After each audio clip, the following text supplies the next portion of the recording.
UP की बात करेंगे क्योंकि कथावाचक विवाद पर सियासत यहां पर भी नहीं थम रही है। विपक्ष पर बीजेपी आरोप लगा रही है कि वो जातिवाद की राजनीति कर रही है और अखिलेश यादव ने बीजेपी और आरएसएस पर परिवार के लोगों को गुमराह करने के आरोप लगाए। तो वहीं बीजेपी सांसद साक्षी महाराज ने समाजवादी पार्टी पर तुष्टीकरण और जातिवाद के आरोप लगा दिए हैं। इसी बीच बाबा बागेश्वर ने भी कथावाचक की जाति का विरोध करने का उस पर सवाल खड़े किए हैं। भारतीय जनता पार्टी और आरएसएस के लोगों ने जाकर के उस घर परिवार के लोगों को बिगाड़ा है। आप जानकारी करिए। और कथा ये पहली बार उस गांव में नहीं हुई। पहले भी जिन्होंने कथा की थी वो किस जाति के थे, अगर ये सवाल उठता है तो। जब जब समाजवादी पार्टी सत्ता में रही या सत्ता से बाहर रही तो जातिवाद और तुष्टीकरण, इनकी पार्टी की यही दो खंबे हैं जिस पर पार्टी टिकी हुई है, एक तुष्टीकरण, एक जातिवाद। इटावा की घटना भी ऐसी है। जिनकी उत्तरदारी कह रहे हैं उनके पास दो आधार कार्ड, एक में ब्राह्मण लिखा है, एक में यादव लिखा है। ये रोहंग्या है क्या जो वेश बदल करके देश में रह रहे हैं? ये आतंकवादी है जो छुप के रह रहे हैं? आप यादव लिखो ना, कौन मना करता है?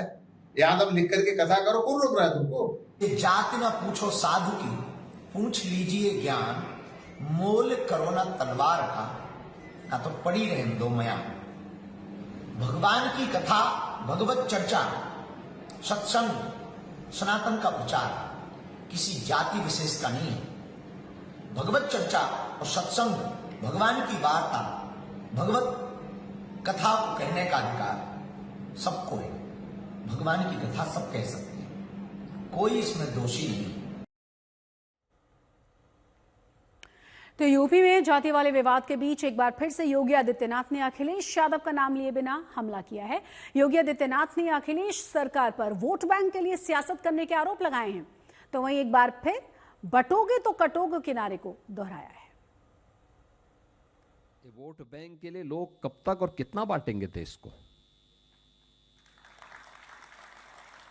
कितना बांटेंगे?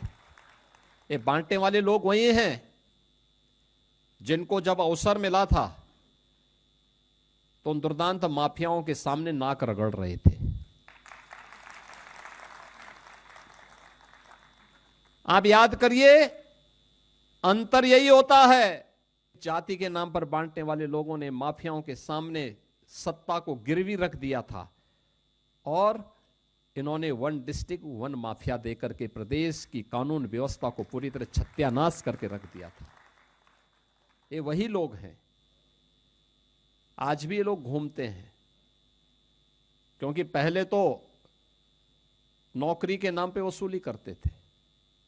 आज जब वसूली का धंधा बंद हो गया, गुर्गों की दुकानों को बंद करा दिया गया, अब ये लोग जाति के नाम पर बांटने का काम कर रहे हैं। जगह जगह जाकर के जगह जगह जा रहे हैं।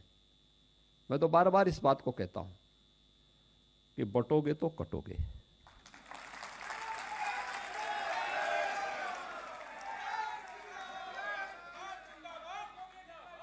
एक रहोगे तो नेक रहोगे।